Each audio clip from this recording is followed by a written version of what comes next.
E se a humanidade conseguisse recriar o poder do Sol aqui na Terra? É uma premissa quase assustadora, né? Com certeza.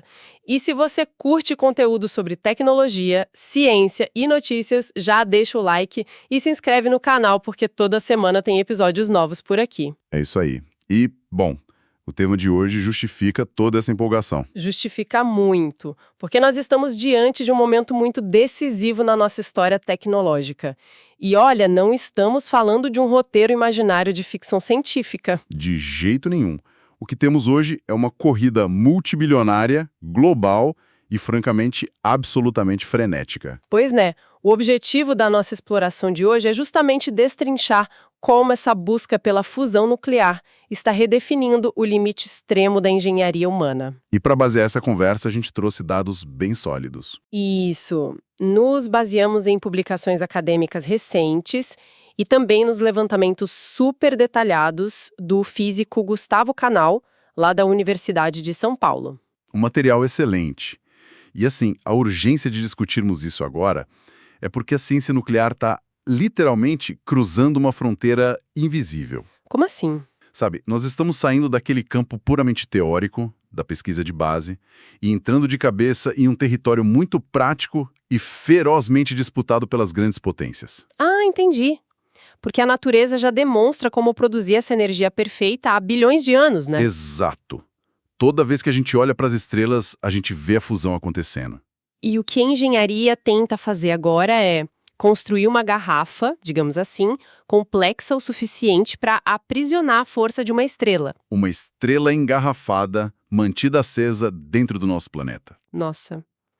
Mas, tipo, para quem nos acompanha, mergulhar de verdade nessa corrida, a gente precisa entender a mecânica da coisa. Porque a energia nuclear já existe. Existe, mas de uma forma muito diferente. Até hoje, quando falamos de usinas nucleares operando por aí, estamos falando de fissão nuclear. Que é um processo que a humanidade dominou meio que na marra, certo? Bem na marra. E que traz uma bagagem enorme de problemas e riscos, principalmente em relação aos resíduos radioativos. Então, qual é a diferença mecânica? Porque a fusão é tão diferente dessa fissão que a gente já usa. Olha, a diferença é a chave para entender toda essa revolução. A fissão é um ato de quebra. Como quebrar um átomo no meio. Basicamente isso. As usinas tradicionais utilizam elementos massivos, pesados e altamente instáveis. Urânio, por exemplo. Aham. Aí os engenheiros bombardeiam esses átomos gigantescos até que eles se partam em pedaços menores. E isso libera energia. Libera muita energia, o suficiente para ferver água e gerar eletricidade, mas deixa um rastro físico de resíduos radioativos muito perigosos. Aqueles que exigem séculos de armazenamento seguro, trancados em barris. Exatamente. Já a fusão nuclear opera numa lógica diametralmente oposta. É a lógica da criação, Criação. ao invés de quebrar. Isso.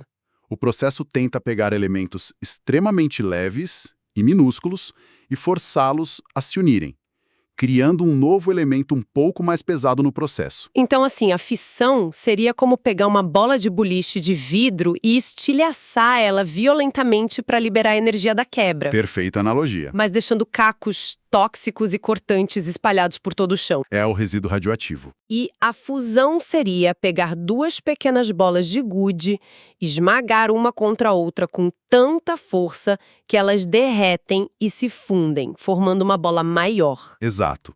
E o simples ato dessa união gera uma onda de força gigantesca e totalmente limpa.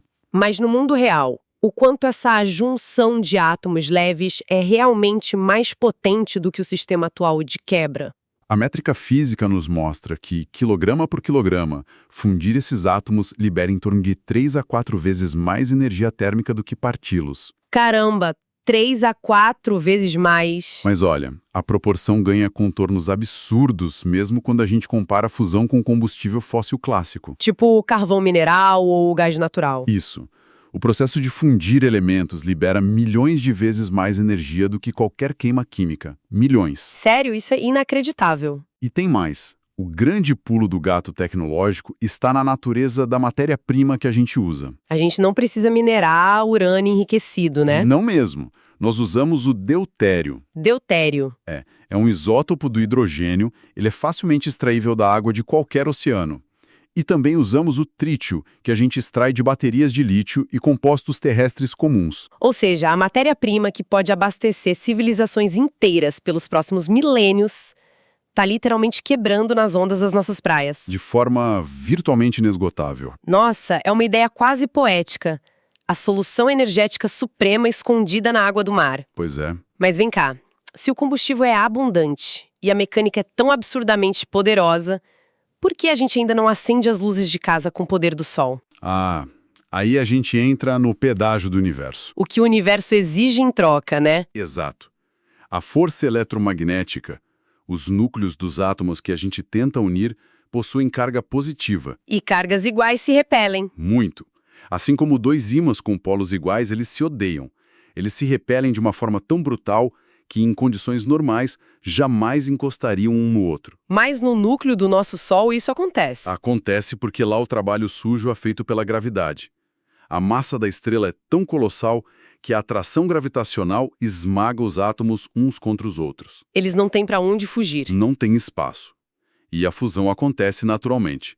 Só que aqui na superfície da Terra, a gente não tem essa vantagem. Não temos a massa gravitacional de uma estrela inteira nas nossas fábricas. Longe disso. Então a gente precisa meio que trapacear as regras da física, certo? Exatamente.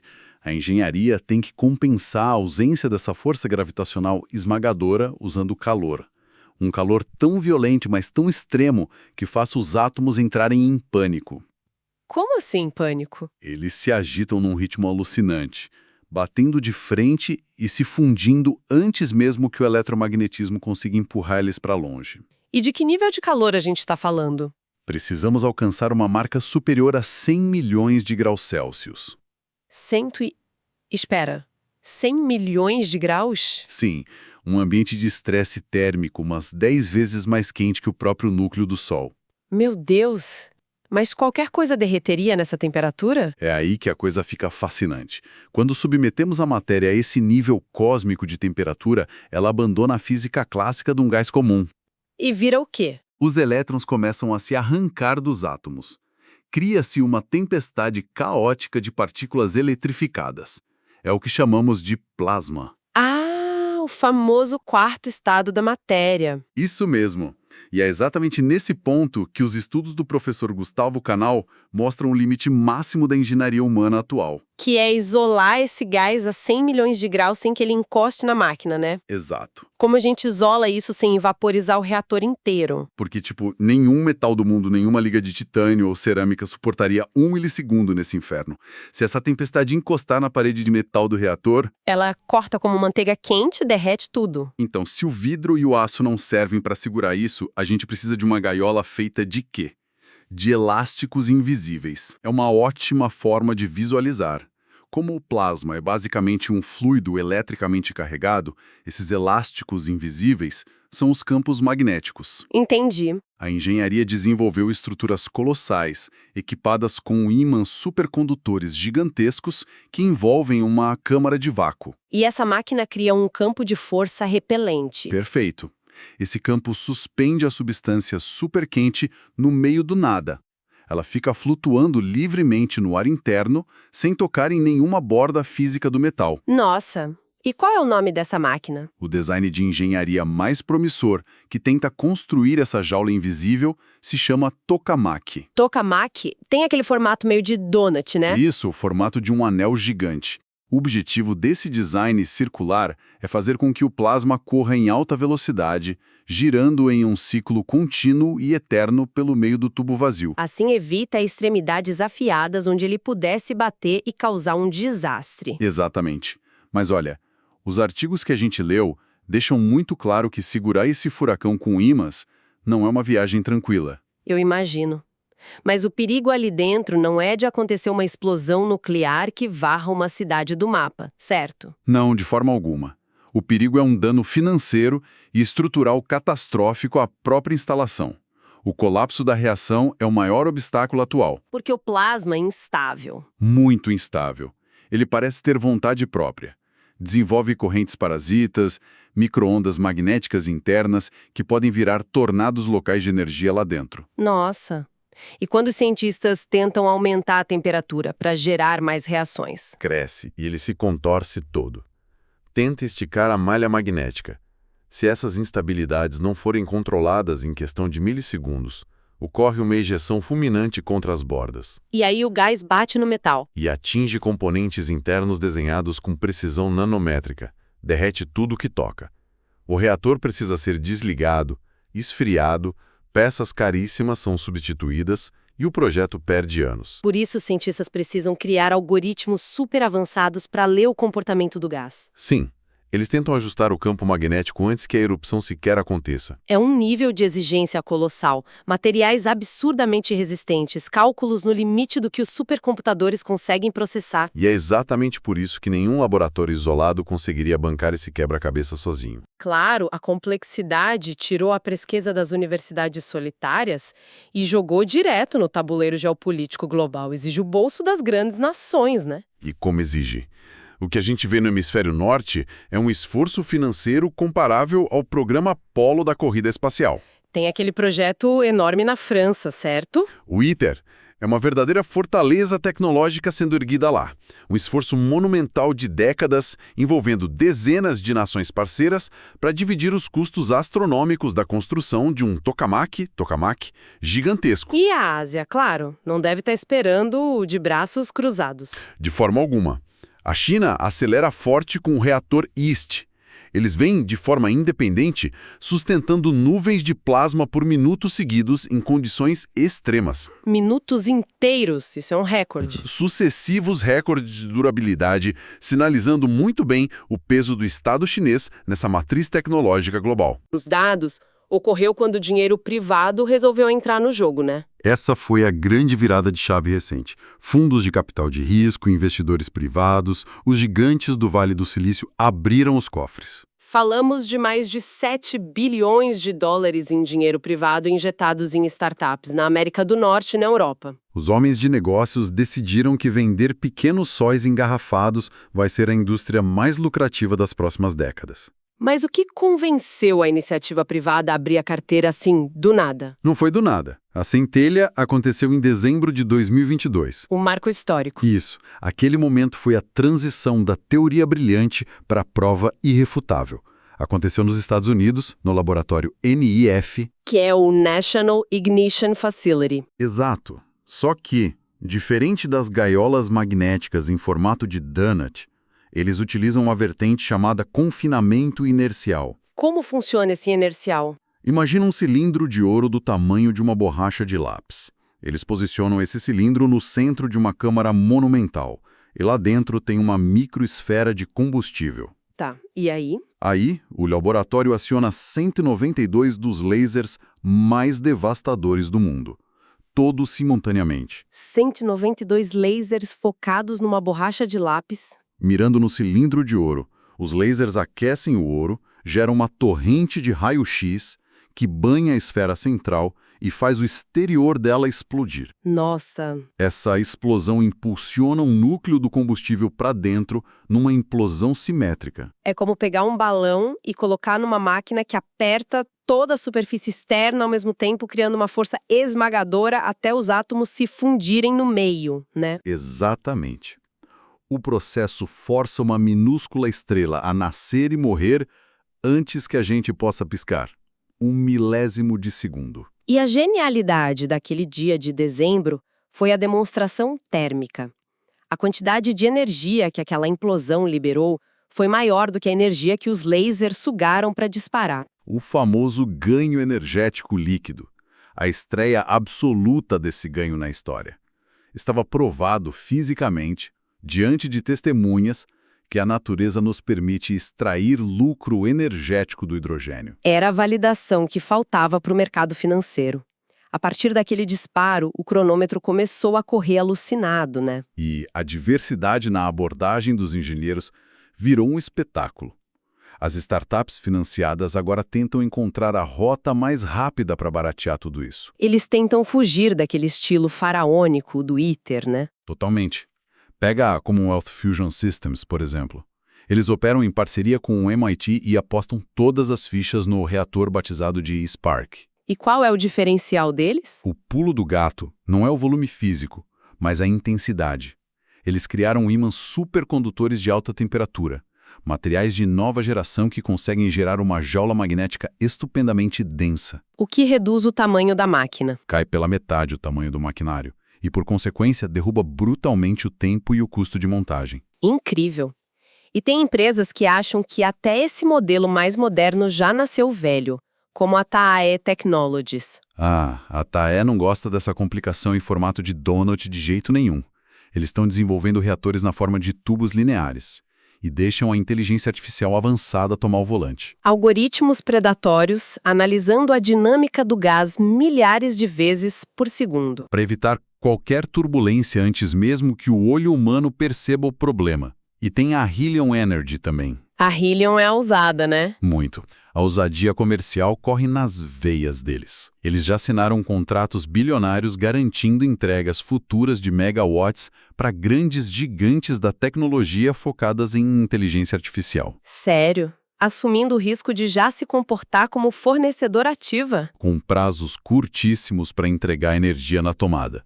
É o pensamento agressivo do capitalismo aplicado na base estrutural da natureza. Só que no meio de toda essa aceleração do MIT e da Ásia, há uma engrenagem que se movimenta em silêncio, mas de um jeito muito fundamental aqui na América Latina. O Brasil. O Brasil constrói o seu alicerce de um jeito rigorosamente distinto dessas startups. A gente foge da lógica dos fundos de risco e do lucro imediato, certo? Exatamente. O país nutre um movimento capitaneado pelo esforço estatal e acadêmico para garantir que as nossas instituições compreendam essa linguagem do futuro de maneira sólida. Como o Programa Nacional de Fusão Nuclear. Isso. Ele coordena o trabalho minucioso de uma teia de universidades. E a peça principal fica na Universidade de São Paulo. Na USP, o famoso TKBR. Uma máquina autêntica do modelo Tokamak. Tokamak. O laboratório na USP carrega o peso vital de manter operante o único equipamento desse calibre em toda a extensão do hemisfério sul global. O único do hemisfério sul? O único. E a filosofia por trás desse investimento não é tentar construir um mega gerador e desbancar a Europa. É formar cérebros. Pavimentar estradas intelectuais.